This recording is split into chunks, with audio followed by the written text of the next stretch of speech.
Hello friends, আজি মই আপোনালোকলৈ ইউনিক ৰেচিপি এটা লৈ আহিছো সৰু মাছেৰে আদা জাল। এয়া মই জলকীয়া মানে পিচি লৈছো আদা আৰু নহৰু পাত থাকিলেতো ভাল কিন্তু মোৰ নাই সেইকাৰণে মই আদায়ে লৈছো। এয়া সৰু মাছ মোৰ ভালকৈ বাছি কিনে এইখিনি মই খানি লৈছো হালধিৰে। এতিয়া মই মাছ কেইটা ভাজি লম।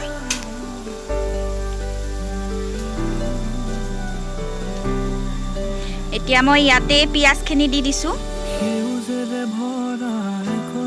একে তেলতে। এতিয়া মই ইয়া আদা নহৰু পেষ্টখিনি দিছো আৰু এইখিনি মই একেলগে ভাজি লম।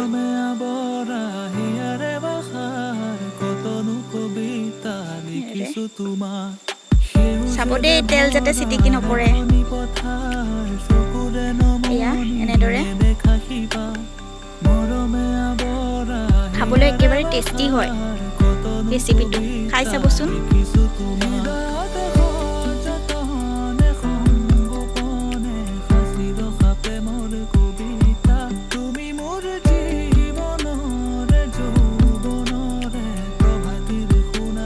এতিয়া মই জলকীয়া দিছো, বেছি দিয়া নাই, এচামুচ মানে দি দিছো।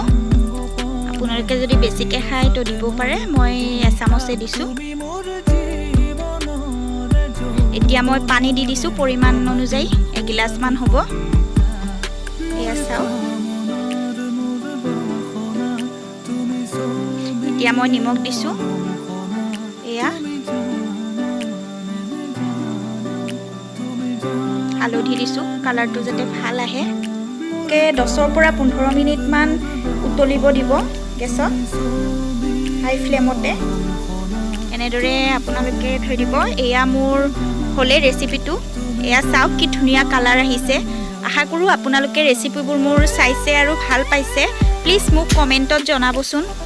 Thank you. শ্বেয়াৰ কৰিব, ছাবস্ক্ৰাইব কৰিব।